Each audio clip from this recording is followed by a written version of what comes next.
Good afternoon, everyone. Welcome to our monthly International Development and Innovation Seminar series here at the Open University. My name is Lorena Lombardozzi. I'm a senior lecturer in economics here at the OU. And today we are delighted to have an amazing seminar and set of speakers with us today talking about a very important topic, which is very topical. I was on Twitter this morning, and I saw that UNIDO made a very big statement about the potential for development of the digital economy. So I'm looking forward to hear more about the talk. So the title of the talk is Digital Silk Road, Digital Roads of Kazakhstan, Technological Lock-in and Local Agency.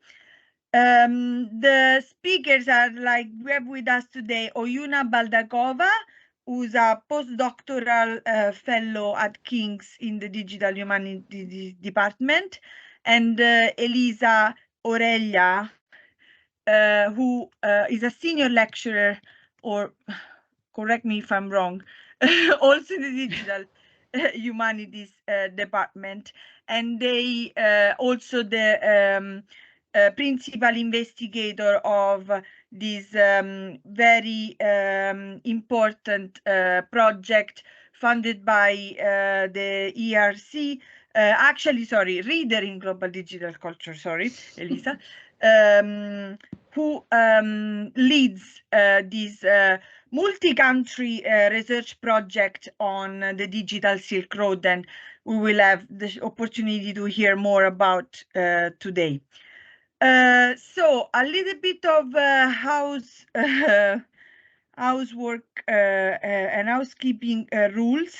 This video has been recorded and will be available for playback after, so people who don't want to be featured can ask questions in the Q&A and has to remain anonymous. You've been automatically muted so to allow the speakers and the presenters to have a smooth presentation, but please raise your hands at the end if you want to ask a question. And please follow us on Twitter at the with the handle @dev_OU. I'm sure Craig will put the address in the chat box to follow us on our upcoming seminars and activities. So without further ado, I hope we will all enjoy the talk, and I give Oyuna, I guess, the floor, who will start the presentation, and I will mute myself and put my camera off so that yeah, we can all hear. Thank you, both of you, to join, and yeah, I'll see you in a bit. Yeah, thank you, Lorena. Thank you so much. I will share my presentation now, and okay, can you see it? Yep, looks good. Okay, Elisa, could you start? Okay, well, thank you, Lorena, for the invitation. It's a real pleasure to be here. We've been thinking about Chinese tech, the BRI, the Digital Silk Road, and Kazakhstan for a long time, and this has really given us the opportunity to put our thoughts, or really Oyuna's thoughts and field findings together, and do a first public presentation. So I want to emphasize that this is very much work in progress, and so we really look forward to feedback, especially from an interdisciplinary audience. Okay, so I'll just speak briefly, if you want to move to the first slide, Oyuna, about the general context, and then I'll leave the rest of the presentation to Oyuna, who is the lead researcher for Kazakhstan and who has been doing really great qualitative field work in Kazakhstan over the course of 2 years to find out a little bit more about what is going on from the ground up about the so-called Chinese tech expansion in non-Western countries. Just again, to give you the context, 2013, the launch of the Belt and Road Initiative, which happened in Kazakhstan. So this big outreach push from China to build infrastructure in various sectors, focusing, in countries of a newly imagined Silk Road. And then in 2015, this is followed by the announcement of the Digital Silk Road, which would be the part of the Belt and Road Initiative that deals specifically with digital infrastructure at large, technology collaboration, investment from Chinese companies in Belt and Road countries. Now, the literature has really portrayed the Digital Silk Road as this big push coordinated by the Chinese state to export Chinese tech, build infrastructure, but also export standards, exports values. So especially in the context of surveillance, etc., norms, values, practices. A more positive take on this has been the part of the literature, which is really a minor part of the literature, that looks at this investment as a chance that countries, especially in the global south, have to build infrastructure, which is very expensive to do and wouldn't be possible without cheaper Chinese technology and other types of support, in order to bridge the digital divide and kickstart economic growth. Just thinking back to what Lorena was saying about, UNIDO saying how important the digital economy will be for the future of especially developing countries. What we are doing with this general project on the Digital Silk Road is to look beyond the announcements, the policy documents, the estimates of investments, the analysis of loans, infrastructure, etc., and see what is actually going on in the ground in different countries regarding the presence of Chinese tech in the country. So not necessarily specifically within the context of the Digital Silk Road, but just the presence of Chinese tech companies, which precedes by many years, if not decades, the announcement of the Digital Silk Road.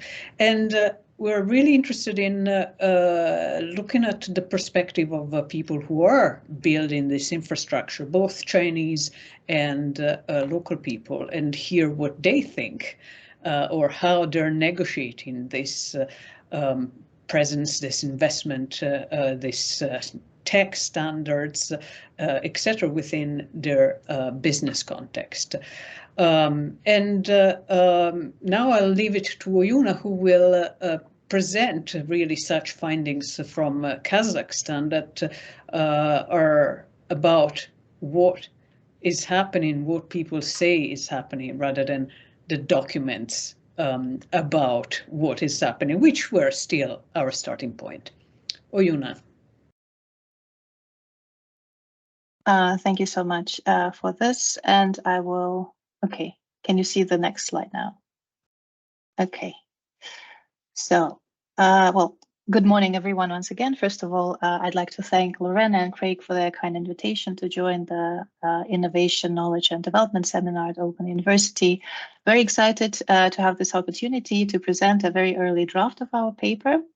And as Elisa already mentioned, our talk is entitled Digital Roads of Kazakhstan, Digital Infrastructure and Firm-Level Agency, which is somewhat different from the abstract that we shared with you earlier. And again, this is a work in progress, and we're looking forward to your feedback. So what is this paper about? Over the past 2 years, I spent 8 months in the field in Kazakhstan, endeavoring to understand how the Digital Silk Road is being translated into reality on the ground. In total, I have conducted 85 interviews with a diverse range of participants, including representatives from the local government, Chinese, Russian, and American tech firms, local telecom companies, startups, various IT and fintech firms, online traders, as well as consultants, journalists, civil society representatives, experts, and researchers. So it was was quite a wide net to first to understand what the DSR is. And as a result, I found out two most important things. Firstly, hardly anyone knew what the DSR was. A few people spoke of the initiative as a part of the BRI, but almost no one could name any concrete projects implemented under the DSR itself. And second, Chinese tech is present in Kazakhstan predominantly in hardware, taking over about 70% of network equipment, for example. This is why I got interested in local telecom firms and the factors that drive the decision-making for this digital infrastructure investments, namely how and why local telecom companies choose what hardware equipment to buy, given that there are different firms on the market, American, European, Chinese, etc. So currently this paper strives to answer two research questions. What is the role of firm-level agency in digital infrastructure investment decisions in a semi-liberalized telecom market? And how is it exhibited and where is it restricted? What are the main factors driving the decision-making for digital infrastructure investments? And as I mentioned, I spent 8 months in the field conducting interviews and engaging in qualitative research. Given the complexity of the DSR phenomenon and the lack of fieldwork data on the subject, I've also consulted primary documents and secondary literature, including newspapers, as well as open source data such as national statistics, aid data, etc.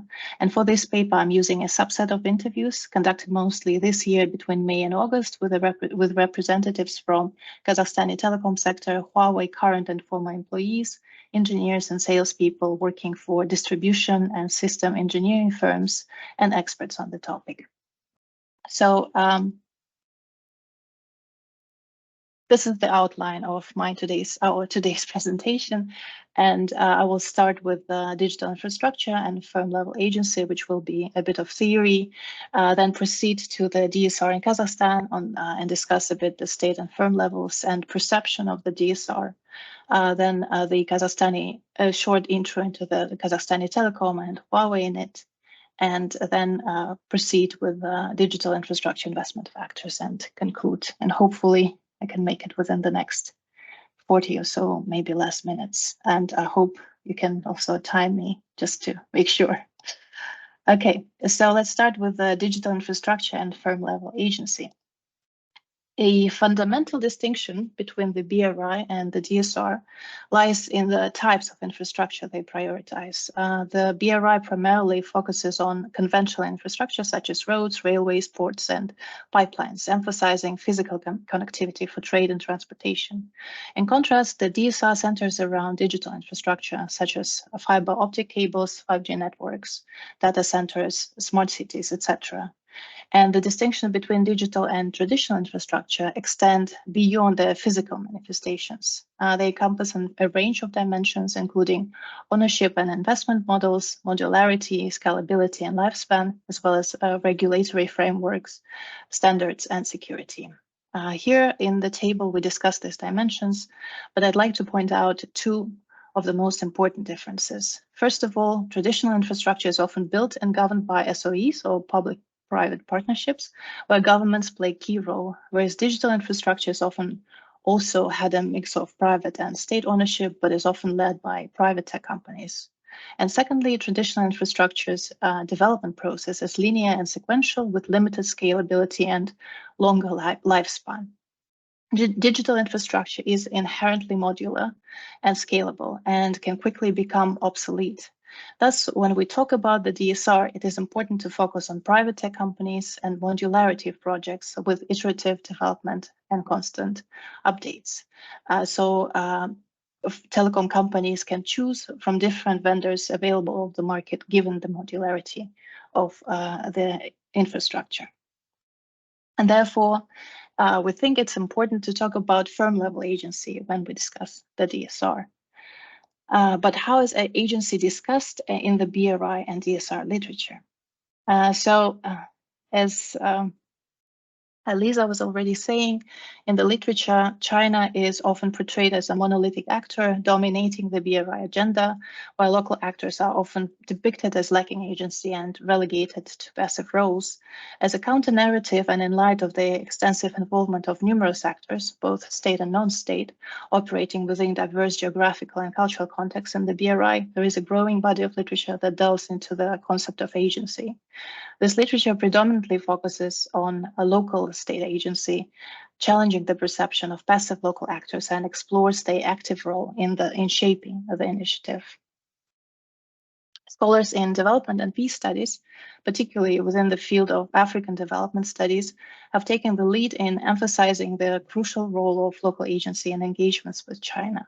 Shortly before the announcement of the BRI, Mohan and Lampert proposed a theoretical framework suggesting that African actors situated within specific contexts and operating at individual, civil society, and state levels can shape relationships with Chinese actors to advance their interest and or produce broader social benefits.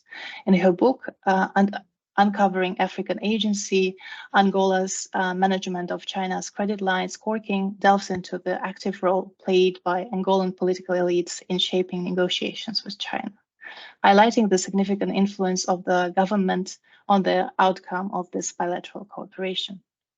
This agency turn in China, Africa, and broader Belt and Road studies has grown considerably since then, grounding their research and data collected through fieldwork and case study analysis. Scholars such as Oliveira, Quick, Calabrese and Howe, Kamba, Schneider, Chimura, etc., explored various forms of local agency and the influence of local political elites in the BRI projects.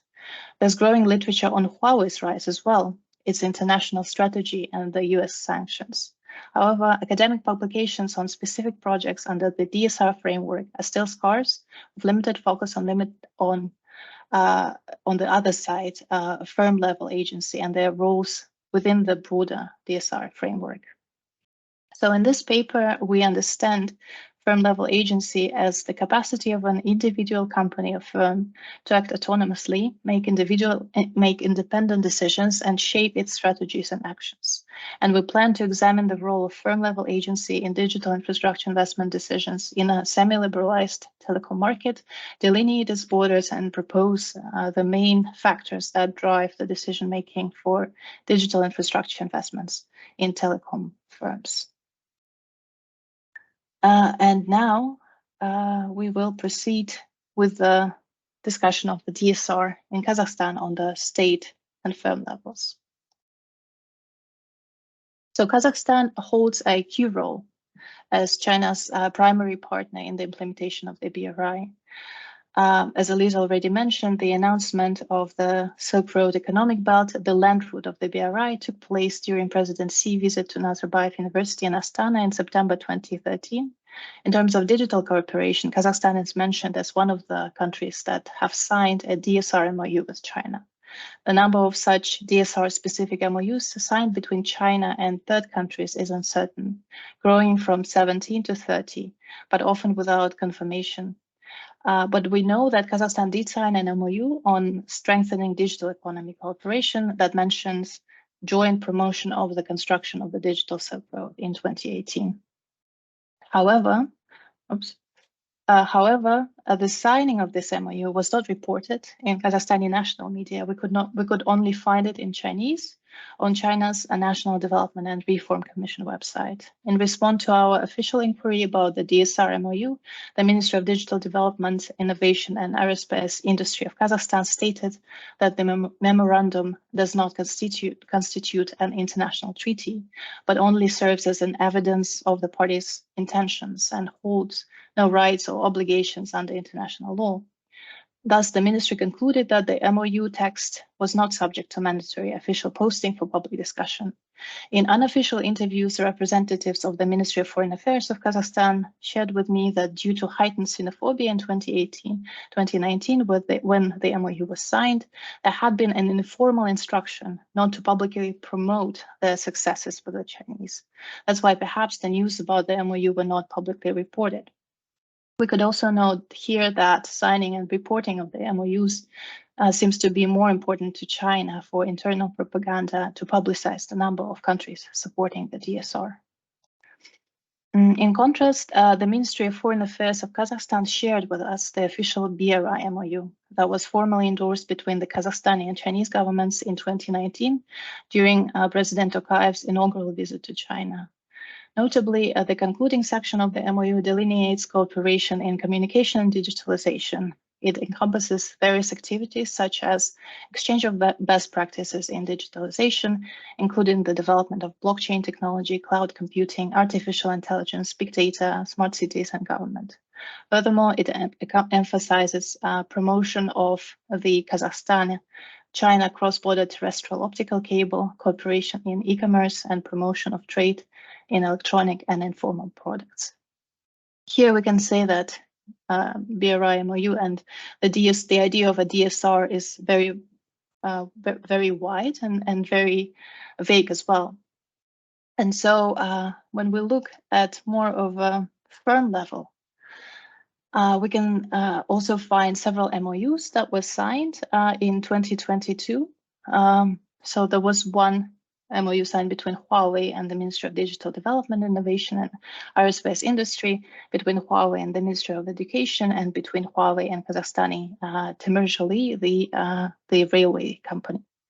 Interestingly, in response to our official inquiry about these MOUs, the Ministry of Digital Development stated that due to the non-binding nature of the MOU, they couldn't share it with us. Kazakhstani Temirjali responded that the MOU signed with Huawei contains confidential information and cannot be shared with third parties.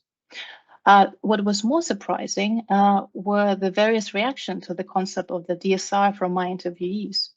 China Telecom in its public statements mentioned the DSR, their support of the initiative. A representative of Hikvision during an interview mentioned that they were aware of the DSR and that their company was a part of various security projects implemented in Kazakhstan.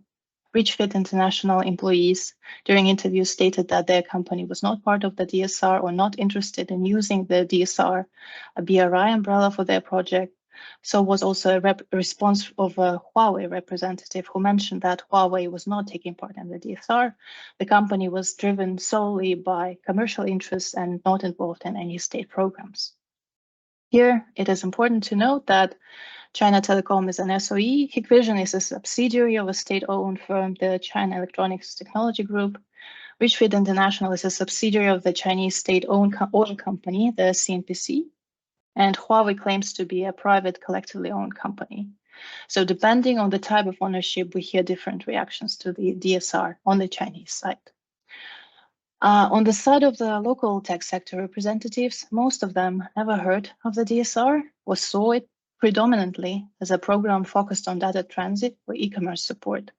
Hardly anyone mentioned any direct Chinese state support in backing digital infrastructure projects. Here's a quote from one of my interviewees. He spoke of the times he heard of the DSR for the first time when he was working for Kazakh Telecom. You probably can read it, but so what he says is that, as far as I understand, it didn't go much further than such declarative things. Maybe it is happening, but in any case, as a person here in the industry, well, I don't encounter it on a daily basis. I don't think that all this is happening very much in our country. Yes, there are Chinese companies and perhaps their activities are somehow connected with this whole story, but we don't seem to feel it. We don't see this umbrella.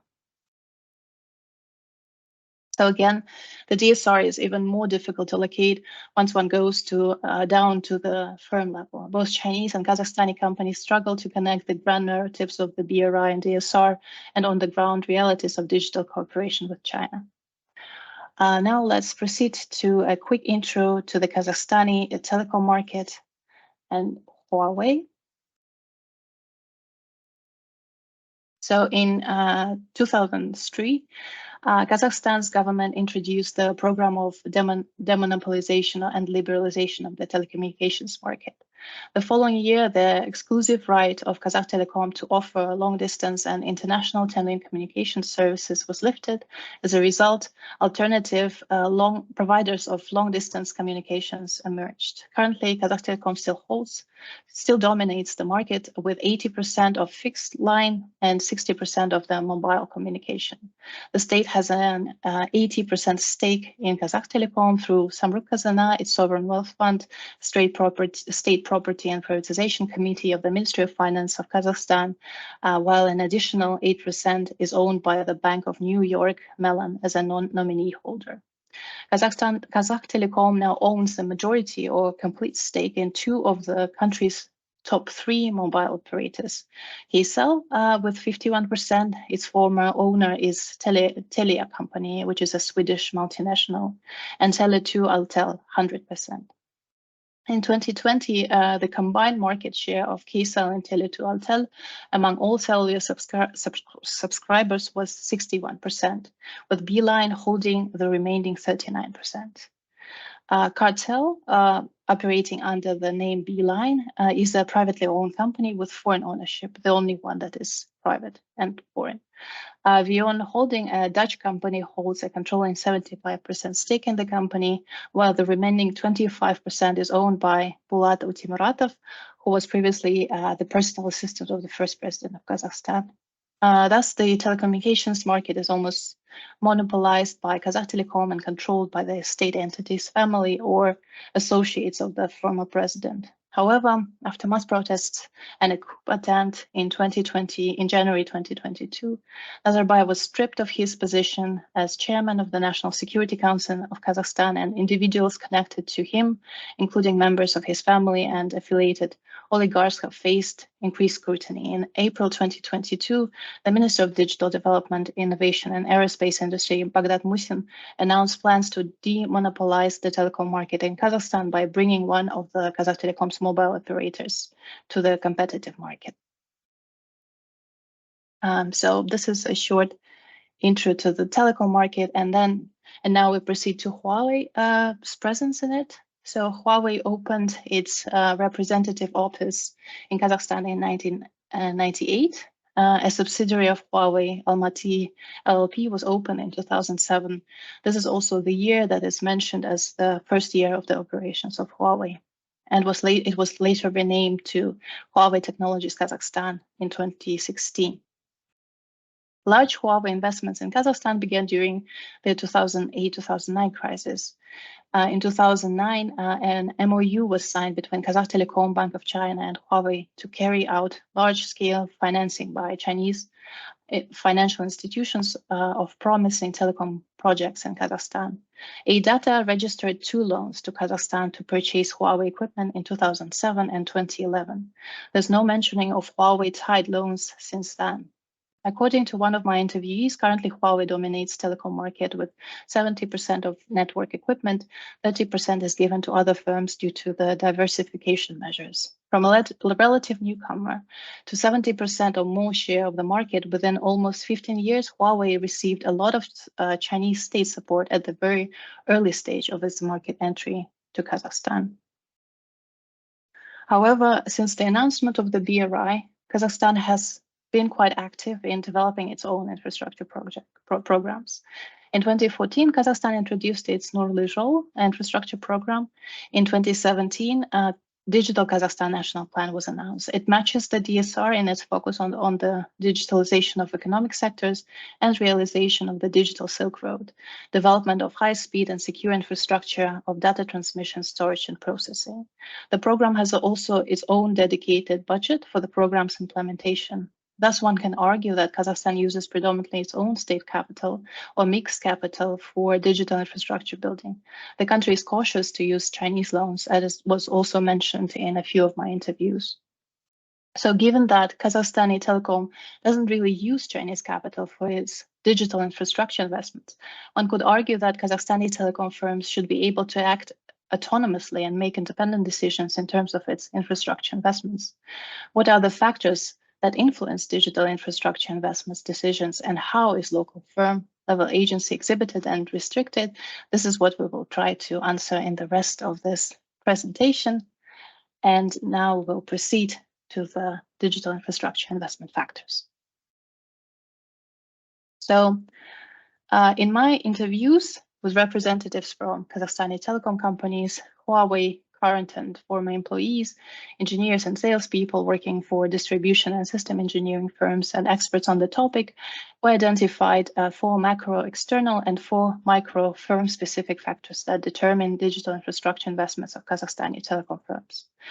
4 macro external factors are geopolitics and security, geopolitics and sanctions, security and quality perception and vendor reputation, existing local legislation and informal rules, and technological standards and characteristics of the network. The micro firm-specific factors are firm-specific characteristics, firm procurement strategy, price and financing, maintenance factors, and procurement process. So let's start with the first factor, geopolitics and sanctions. Interestingly, many interviewees viewed sanctions on Huawei as a result of geopolitical confrontation between the US and China. Hardly anyone attributed it to the alleged security issues. Using some Huawei equipment was reported to be challenging right after the imposition of sanctions, and servers are still not being sold in Kazakhstan. Additionally, Beeline, which has a foreign majority share, has to abide by the Dutch law and pay attention to sanctions list, so they maximally cut their procurement of equipment from Huawei and switched to ZTE instead. As one of my interviewees said, every country in the West or China is trying to impose its own policies. Kazakhstan has no choice. There's no point in saying what we want. We need to take it while we can and skim the cream. Then we will develop very strongly. Another one mentioned, but since they're having political wars with the state and their server part is now under sanctions, before they actively tried to enter the market with servers, also competing with all international brands, but some components were subject to sanctions, so they do not produce them. Well, that is, they are not officially sold in Kazakhstan. So sanctions are viewed as a result of geopolitical tensions and not security issues, and the investment decisions are affected significantly only for certain foreign-owned companies that had to abide by sanctions, and in terms of procurement of certain Huawei equipment, like servers. The second factor is security and quality perception and vendor reputation. It is still important to know that security and quality perception, as well as vendor reputation, do affect the investment decisions of Kazakhstani telecom companies. One of the interviewees told me, Huawei is a public sector supplier. They exist, but they are on the perimeter. That is, they are present in some new branches of the state's customer service centers because the risks there are small. Where there is core technology, well, they are afraid to use Huawei because there were precedents when they could not react promptly, solve the problems. These companies try to balance their commercial interest with reliability. That is, they need to do this as economically as possible and at the same time so that nothing goes wrong. At the same time, there is still a tendency to downplay security issues, with some of the interviewees arguing that since Kazakhstan is not a major power, China has no interest in it. Alternatively, some argued that all the countries spy anyway, that backdoors could be found in the Western, Russian, and Chinese equipment, so there was not much sense to even try and check all the foreign hardware and software. One of the interviewees said, I'm not sure that China, its state, is really at all interested in us, and that the information about how Kazakhs move within their country can somehow help someone a lot. It is easier to bribe local representatives of the special services in order to get something about someone, much easier. There is no need for high technology here. However, this perception of quality and security issues is translated into informal rules. So the next factor is the existing local legislation and information and informal rules. And several interviewees confirmed that Huawei is unofficially restricted from entering critical state infrastructure. Before, mobile operators didn't want to depend on one supplier due to concerns about vendor lock. They used one Western and one Chinese. With the times, as Chinese companies started producing better products and proved to be more flexible than the Western firms, a share of critically important services moved to Huawei. Strict critical state infrastructure, state companies, ministries, national bank don't buy Huawei. There's a practice to use solutions of Western vendors as they are perceived as more reliable. These decisions are made on the level of CTO. It is not an official policy. Additionally, I was informed about a so-called anti-corruption list.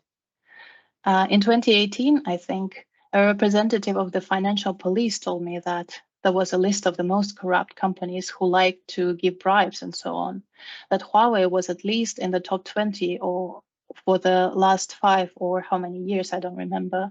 And he told me, because of this, be careful that don't damage your record. He's not one of those, he's just a friend, but he told me that there was such a list, that they were ready to do anything to promote the business. And that this is a quote by a former state official and Huawei distributor. So when he was transitioning from state to Huawei, to working with Huawei, he was warned about this corruption list. So it is unclear, however, in how far this kind of unofficial rules and anti-corruption lists affect actual infrastructure investment decisions, but it was quite illuminating to learn that there are certain restrictions, at least on the level of critical state infrastructure, in terms of letting the Chinese companies, namely Huawei, in. And so the last factor is technological lock-in and characteristics of the network. And this part is a bit more technical, so please bear with me. Simultaneously, technological characteristics of the network also play their role. There's a clear technological lock-in and sunk costs that play a great role in determining digital infrastructure investments. So as one of my interviewees said, as far as I understand, all 3 mobile operators proceed from what the main part of their network is built on. That is, if we say, let's build 5G, it's built on the basis of the hardware that is already there within the 3G, 4G framework. This is an evolutionary path. This is not some kind of gigantic replacement. What could have been done at the beginning when there were still a few base stations there. Now it's just retrofitting. So Keycell stays with Ericsson, Beeline with Nokia, I think, and Tele2 with Huawei. Well, it's simply not profitable for them to change anything much there when the networks are already at least 50% built. So here the sunk costs are stressed. Another interviewee said, a telecom company is a gigantic IT company. They call it a zoo of systems. There are at least 50 small companies inside it. There are at least 50 large systems there. This is the software that is responsible for tariffs, billing. This is the IT part. Underneath, there is something that is responsible for cables, channels, just pure telecom. If we talk about the higher level, where there is a zoo of 50 subsystems, if there is some kind of Western core, then indeed it is impossible to include some kind of Chinese equipment there. The train has left and they won't get off it anymore. This is actually suicide. If you start changing 50 systems, something will definitely break. For example, when we are reinstalling Windows, what does this mean? We won't have a laptop for half a day. If we change something in telecom, if there's no connection for half a day, there will be a revolution. So both financial and technical factors do play a role in decision-making when investing in digital infrastructure. It is not that deterministic, however. In some of the interviews, I was told that it is possible to mix various vendors on different parts of the network, less in the core of the network, more on the periphery. So these were the first 4 the macro factors, and now we will proceed to the 4 micro factors. The first of the factors is the firm-specific characteristics, type of company, national, quasi-state, private, and its ownership. So type of company determines not only firms' need of compliance with various sanctions, but also their ownership and the preferences of the owners. One of the former state official and Huawei distributor, one of the interviewees told me, probably the question is, who owns these operators? Now, 2 years ago, I would have told you that in Kazakhstan, any business in general is done in the offices of civil servants, because you see some large private company, you go to them and want to offer your product, or they are potential suppliers and you want to talk to them. But when the volume is large, they say, no, wait, our boss is sitting there, we need to talk to him. And you understand that we do not have a private business as such. What I mean is that many of our partners say that they are already tired of state budget, of government procurement, and want to work with businesses. But in Kazakhstan, there are no private businesses, so you often have to deal with government employees. But it's not only about the state's role in the economy. The previous ownership also affects the lobbying and setup of the existing infrastructure preferences. Kcell and Beeline resisted Huawei for quite a long time and actively lobbied European manufacturers, also due to the fact that they had, well, at the time, they were foreign shareholders from Europe. Accordingly, Kcell has Swedish Telia there, Beeline Vion, and Beeline's Vion is Russian and Dutch, so Ericsson and Nokia lobbied very hard there. Well, in Beeline, Nokia and Kcell Ericsson, but there is a presence of Huawei in some parts of their network. It still continues. Somewhere in 2016, Altel and Tele2 merged into one operator, so Huawei was already there. And accordingly, Huawei has since continued to remain, as it were, the main supplier of the MTS mobile telecom service with two brands, Altel and Tele2. Then we will proceed to the second factor, the firm procurement strategy, internal regulations, type of equipment needed, size of contract, tender regulation, etc., and existing relations and lobby. Here, decisions are taken on different levels, depending on the size of a contract. Existing relationships and lobby is also plays a big role. So one of the interviewees said, let's just say it depends on the size of the tender. When there is a big tender, let's say a tender of more than $500,000, I think there are no longer just engineers in the department or the department that is responsible for this. They're not the only ones who are involved. They usually are involved in medium size, say, and small ones. And if your system administrator has been trained somewhere, knows Cisco more, he will try to suggest Cisco. Or if there was some kind of modernization program and they installed an HP core for you, then you will do the rest on HP. Although HP is not proprietary, but nevertheless to make it easier. These are the people who sort of decide. But when it's big, of course, it depends on potential suppliers and the negotiation process. It was also stressed that there is this so-called corporate tourism that is involved. Cisco, for example, is American, but it has quite a presence, let's say, in all sorts of government institutions, ministries, as they're there at one time. Well, if we talk about Juniper and Cisco, well, these guys have good informal connections in Kazakh Telecom. Former Kazakh Telecom employees work at these companies, and the other way around happens too. They take them to all sorts of exhibitions. They show America and its possibilities. Well, Huawei and ZTE are also actively take them to China. For some reason, well, it's clear why people like America more. Well, this is all ordinary, and it is called corporate tourism. There is nothing special about it in terms of the fact that the approaches are no different from the approaches of other companies. So these are different factors that can also sway the decision-making of different stakeholders within the system in terms of lobbying and existing relationships. The third factor is the price and financing, maintenance factors. So access to capital, existing capacities of staff, service, and logistics. When Huawei grew in its market share, this was 2008, 2009, in infrastructure for the cell towers to work, they needed some kind of service. They are called multiplexers or base stations. Ericsson, so Japanese, costed $150,000, and Chinese costed 3 times cheaper, 50,000. So Beeline and Kazakh Telecom and Kcell, they always bought the Chinese ones. They didn't buy just from one. They mixed the equipment from everyone. Although it worked worse, that's how the competition was built then. That we work on a C-grade level, but it was also 3 times cheaper. Another interviewee said, we have a lot of operators in the engineering segment, those who know how to work with certain equipment from a certain manufacturer. Therefore, there really isn't even a price question here, because price is also a very relative question. That is price on the shelf and price on the contract.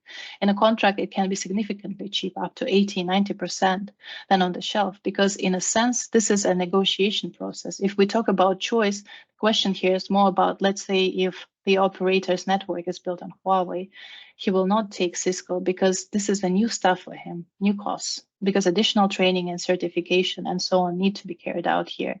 This is a complication. So in my interviews, I often got this kind of conflicting accounts. Here, for example, one interviewee mentioned that it was still possible to mix various vendors to cut costs. He does talk about the periphery network, though, not the core. The question of sunk costs come up a lot. But this time it's more about staff capacities and servicing of the hardware. And finally, the fourth factor is the procurement process, type of procurement, tender versus direct sale, and use of sales network, vendor, distributor, systems integrator, and customer. It is also a little bit more technical and discusses many different firms that are present within this chain of procurement. Please bear with me for this one. Here's how a Western company representative explained it to me. How does the supply chain work in this business? There is a manufacturer, there is a distribution. These are people, companies that deal with logistics, imports, obtaining various permits, etc. They interact with the National Security Committee, with customs, and obtain permits. And there is, well, let's call it retail. These are integrators who buy from distributors and sell to the end customer. We are very strict about it. And at Huawei, for them, it works in parallel. That is, they can sell through a distributor, a partner, or directly to the customer, bypassing the distributor. Well, partners often have such complaints when they generate some kind of opportunity, brought it to a deal, and often at the last moment, Huawei threw it out of the scheme and sold it directly. It is clear that this is more profitable and cheaper for the customer, but the partner is still a little offended. And a former Huawei employee explained it a bit differently. And if the big companies, let's say Beeline, Tele2 giants, we had framework agreements with them where all prices and dollars were already fixed. And in principle, it was as if there were direct purchases. This is the different business model. Let's say the same thing with VEON. They sign contracts not only in Kazakhstan, but also for Kyrgyzstan and a couple of other countries to which this pricing policy applies. For example, for 5 years. So within these 5 years and every year, if they want to buy something, they simply take out this contract, look at the costs and the equipment, and they simply say, we want this, this, this. If something new comes up, within the framework of this agreement, we begin to promote it to them and tell them the advantages, that they discuss it within their team and decide that they need it, and either directly purchase from us or a tender is being held. Here, we further complicate the whole process of digital infrastructure investment decision-making and purchasing, introducing a whole lot of new actors who are also involved in the process and can directly influence the negotiation process, prices, etc. So I hope I'm still making it within the time limit. So in conclusion, when we talk about the DSR, 5 minutes, Oyuna. Great. Thank you. Yes. When we talk about the DSR, it is important to focus on private tech companies and modularity of digital infrastructure that allows use of multiple vendors. Limited use of Chinese state capital for digital infrastructure investments, therefore Kazakhstani telecom firms should be able to act autonomously and make independent decisions in terms of their infrastructure investments. In this paper, we discuss the role of firm-level agency in digital infrastructure investment decisions in a semi-liberalized telecom market, its borders and main factors driving the decision-making. We identified 4 macro and 4 micro factors. Macro factors are geopolitics and sanctions, security and quality perception, vendor reputation, existing local legislation and informal rules, as well as technological standards and characteristics of the network. Micro or firm-specific factors are firm-specific characteristics, firm procurement strategy, price and financing, maintenance factors, and procurement process. Recurrent themes are sunken costs and locking effects, financial and other incentives for clients, for example, corporate tourism, as well as ownership structures, determining networks that are set up. But we could also trace the ability of firms to mix different vendors in their networks. There are multiple actors in the supply chain and active agents within the chain, and informal norms to deal with corruption and security issues are introduced.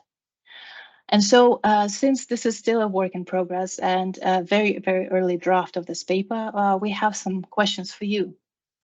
These factors, as you can understand, are still very early attempt to make sense of the data that was collected in Kazakhstan. So do you think these are too many factors? Is there a better way to organize them? Can we talk about structural factors, and is there a better theory to discuss them? And what is a better way to operationalize agency in this case? And we're welcoming all the other feedback that you have. So thank you for your attention. I hope it wasn't too much in terms of content. No, it's great. Thank you very much to both Elisa for the introduction and Oyuna for this very comprehensive and multidimensional presentation. I think we all agree that there is a lot to discuss. Yeah. At the same time, yes, I welcome any thoughts from the audience. But I have also some questions. So we open the discussion now, Greg. For those who were attending without the possibility of speaking and like contributing with their visual presence, we do this just for logistical reasons. But now you are perfectly allowed to raise your hands and introduce yourself and ask questions or any comments, or just type your questions in the chat box if you don't feel like intervening in oral forms. So I just open the floor. In the meantime, I know that like people gathered their thoughts because there was a lot. I can maybe start with a couple of thoughts and questions. So yeah, thanks. I mean, that's I've been like having the opportunity to hear this, like obviously the early stage of this presentation, like I think 1 year ago in Tashkent, at the at the ESCAS kind of, at the conference in Tashkent. But yeah, this is obviously, you know, a post fieldwork representation of the project in Kazakhstan. So yeah, there is a I mean, there is a lot like in the presentation. So I might ask a couple of questions, then I maybe like also answer to your questions, and like if you want some suggestions. And now I thought that maybe this could be framed in a context of an agency kind of literature. So the first question that is like I always get it, like because I'm also tend to make this and it's not a mistake, it's actually very valuable. But when the people rely like you on such a long and rich field work and set of data, it's hard to, you know, like systematize them, clean them, and identify like, you know, like very sharp and focused research question that can be, you know, used in an academic paper, or you know, for like the sake of, you know, journals contribution, which sometimes tend to be very, very precise, even too much sometimes. But yeah, so one question though that I put it is like, and it will help you to also find the specificity of this. And in a way you ask the question of whether the digital Silk Road is even regarded as a particular, you know, phenomenon, is like to put it into context and to maybe, you know, contextualize the digital sector and the digital Silk Road in the context of the BRI, maybe with regards to you know, investments, comparing investments. So you mentioned, for instance, that there is a lot of domestic capital involved in that. In relation to what, for instance? That's my like question. Another big question that I think you raised, but it could be further unpacked in maybe a multiple set of papers, is that are you like what like this idea of like I think is your first factor, which is regards geopolitics, and I would stretch it to market power. Is that like is there a path dependency that prevent like certain players and certain multinational corporation or certain why not states or government or like multi-stakeholder holding to enter specific segments of this digital market or the digital economy? And what is the specificity of Kazakhstan, for instance, in relation to other countries? So these questions are like, I'm not saying that you have to answer them, but it will help you to understand what is how this case studies contributes to the wider debate of why the digital Silk Road and why the literature should be interested in understand your story and also like get like what is the contribution of the story. Another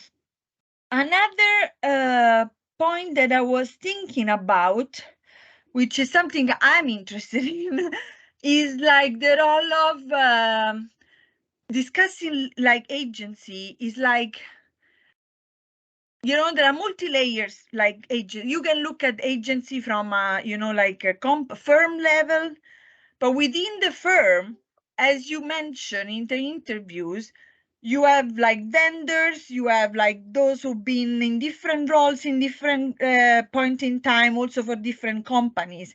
So the role of labor of the employer and employee plays also a huge role in an industry that is highly skill intensive and relies a lot on human capital and human resources, no?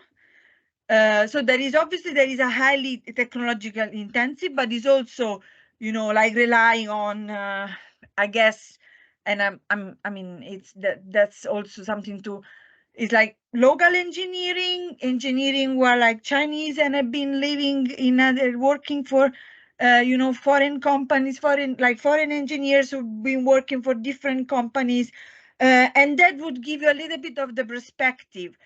So that would also be maybe another paper to I guess to explore. But basically, and just to conclude, because I don't want to impose, but it's I think a way to bypass this idea of like, because I guess you want to do something about agency, but most of the presentation was about factors.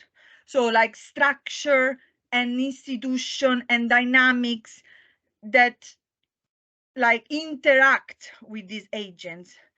So an idea would be to make explicit how this agency and these actors react to those factors, rather than having a little bit of more of a positivist analysis of what these actors needs to face, is to like go a little bit step further and understand how these actors like perform and navigate and negotiate those factors. Because it's not a matter of like, yeah, there are too many, they're important factors. You might not want to include in all of them in one paper. You might want to maybe unpack these factors in different papers, or like maybe have just focus on a little bit more on like two. But the idea is to like, yeah, to explain and to discuss like the agency over exactly the agency reaction and the agency kind of dynamics that like these factors makes impose or influence the operation of the agency. I don't know if I've been clear, but yeah, that's my feedback on that. And now, I mean, I want to open the floor to our participants. As I said, I mean, I anticipated that this was a very busy week, but we have like some experts. I don't want to, yeah, Filippo, we have like few, but very sharp kind of attendance. So Filippo, please, yes, go ahead. Hi. Hello, hi, good afternoon, and thanks. I really enjoyed the talk, and someone who's been working on the BRI for a while now, it's really great to see the fantastic work and primary data you've been collecting on the digital Silk Road, which seems to be, I mean, it's always been on the radar, but it's the big thing now as far as the BRI is concerned. So really enjoyed the presentation. I really like the focus you had on agency, and I have a couple of quick questions which hope would be of help also reflecting on how also to move things forward. The first one was you discuss about, you mentioned at the beginning of the presentation about the norms that to an extent are going to travel through the digital Silk Road. And so I was wondering whether you had some evidence of that as part of your fieldwork, as part of the interviews, and also speaking of agency, how these norms and what norms are being projected and being pushed in the context of Kazakhstan, and how these norms are being negotiated by local partners, whether it's state agents or private firms, whether you see evidence of that, because there's a big normative underpinning to a lot of what China is doing globally. So, and I think the digital Silk Road has been made the argument that it's one of the main drivers behind this normative push on internet regulation and all those kind of areas. So I'm wondering whether that's something you find evidence of in your own extensive set of interviews. The second point is about sort of thinking about agency, and in my own work on Pakistan, I've looked at agency mostly through the political and the state level dimension. So I'll preface my question, coming clean in terms of where my interest lies more generally. But I think it's great to see how you're drilling down to the firm level dimension. But at the same time, I'm wondering whether this firm level dynamics operate in isolation from state and from state agents, from ministry. You yourself had to engage somehow with the Ministry of Digital Development. I don't know how it's called in Kazakhstan, but so I was wondering whether when looking at agency, it might be useful also to see, yes, at private, at firm level, but also to contextualize that within perhaps the wider frame of state-society relations. So how state actors and non-state actors in a way interact and are able to negotiate with Chinese entities the way in which the Silk Road eventually unfolds on the ground. So yeah, just a couple of thoughts, and very much looking forward to your answers, and thanks again. Thank you, Filippo. Maybe let's start with those, and is it okay, Oyuna and Lisa, if you want to give a, yeah. Please go ahead. I wonder if Elisa wants to say something about the norms first, or? Sure. You raise an important point, Filippo. And in fact, the project started with an even more ambitious idea, which was to look at values. So to really position this in terms of the debate on values and technology. So the idea is that Chinese values are embedded into technology, into all the decisions that go really at the engineering level. So this is Helen Nissenbaum's idea of values in technology. And so then, of course, you export not only a chip or an infrastructure that is built on that chip, but all the thinking about privacy. Privacy is really the big thing here. And so you see a change of the digital ecosystem in specific countries from a value system to another value system because of the change in infrastructure. So I think that, this is really the idea behind a lot of the what you read in headlines about the expansion of the Chinese internet. Norms then are a subset, I would say, of values, because they're really more related to the laws, the regulatory framework. For example, if we think about data circulation, laws about data localization, and things like that. So the trouble that we've had has been, you won't be surprised to hear, in operationalizing this idea of values, because again, if you go beyond privacy, then it becomes very hard. It also becomes very hard to identify what is specifically Chinese and what is not. If you look at, for example, surveillance cameras, I think they are literally all produced in Chinese factories. There's a number of Chinese factories, and then there's a lot of, white labels. So they're producing, Panasonic, they're probably made by Hikvision or whoever is the actual factory that makes these factories. And so it becomes very difficult once you start looking at how the way Oyuna has done with the telecom sector to even just tearing apart all these threads and understand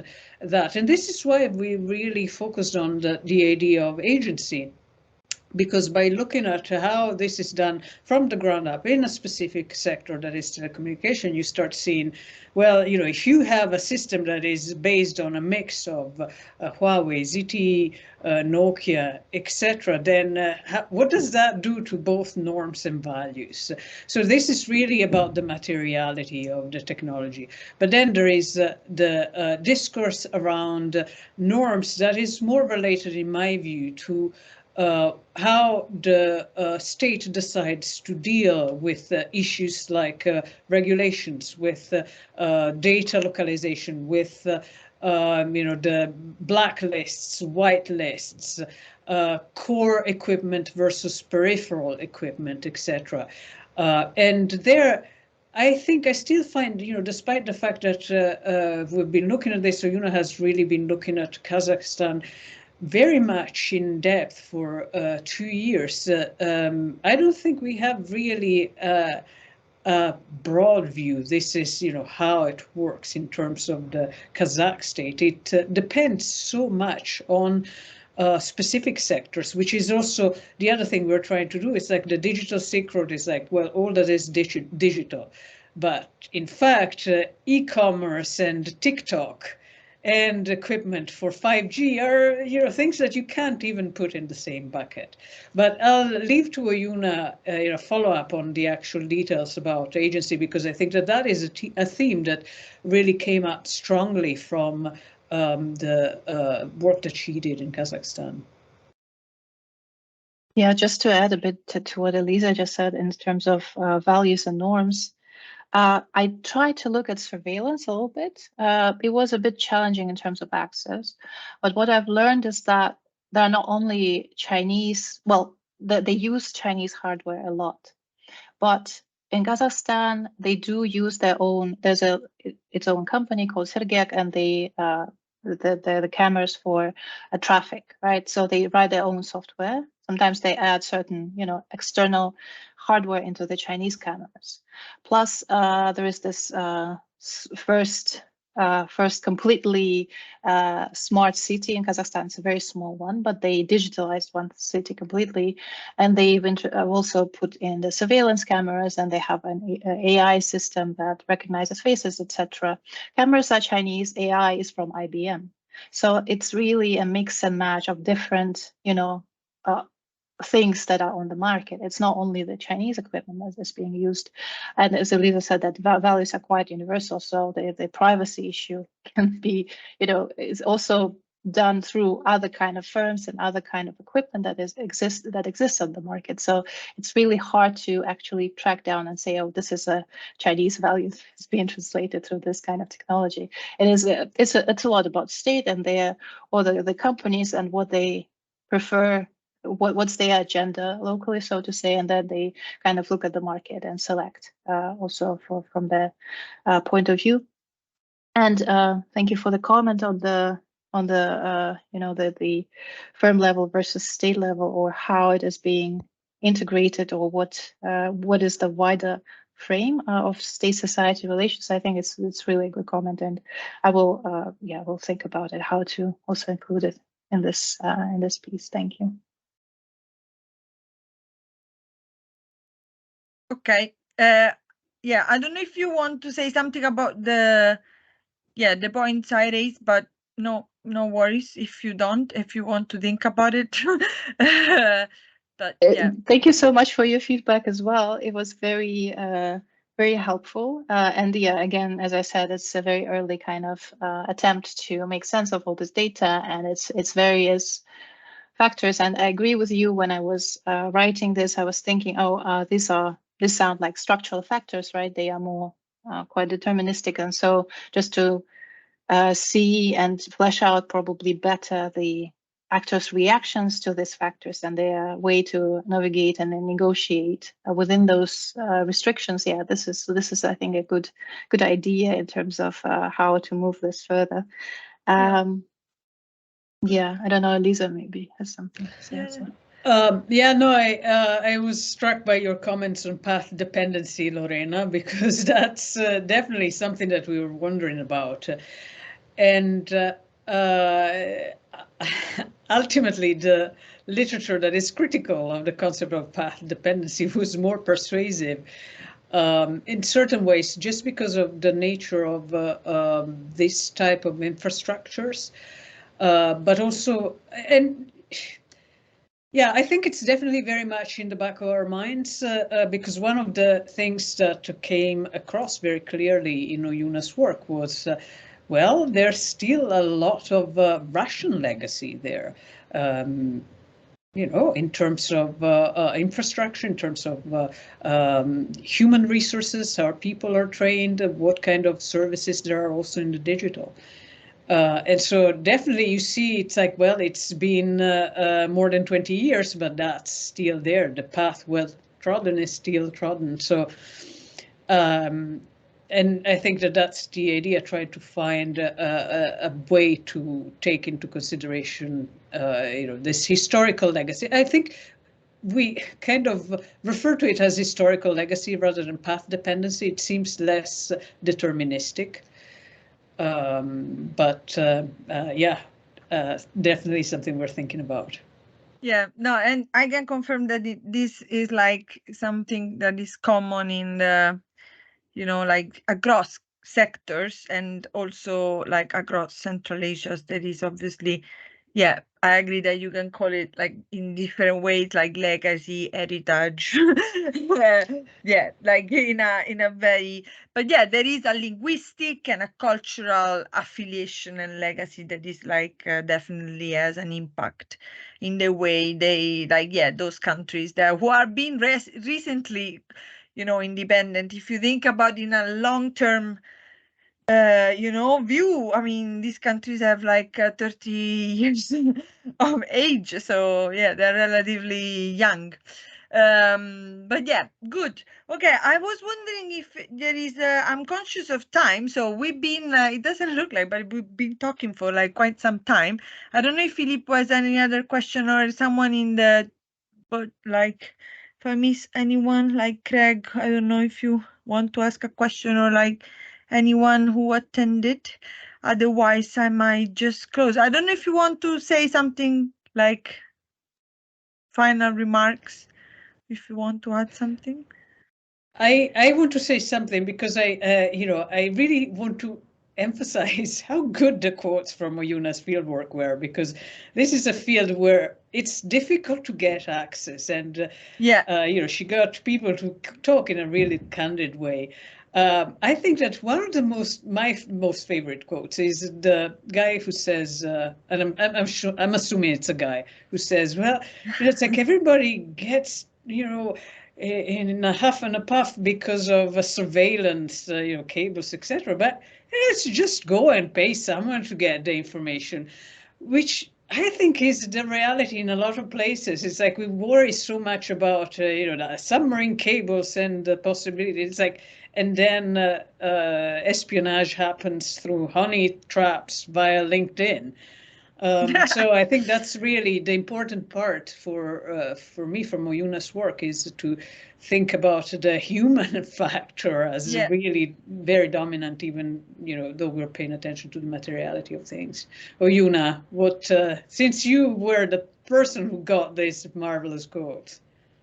Yeah, no, I mean, and actually, can I build on this? Like, because these seminars are also then listened to by many PhD students and students. So if you want to give some suggestions on how people can deal with fieldwork and to, talk a bit about your positionality to be such a, big achiever of primary data, it would be great.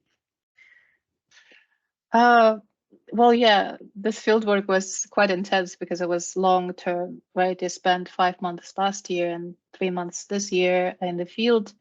And it was, on the one hand, very rewarding because I could be there for such a long time and meet with people and establish connections, but also quite stressful in the sense that I was aware of the scope of research and try to narrow it down and come to something more concrete.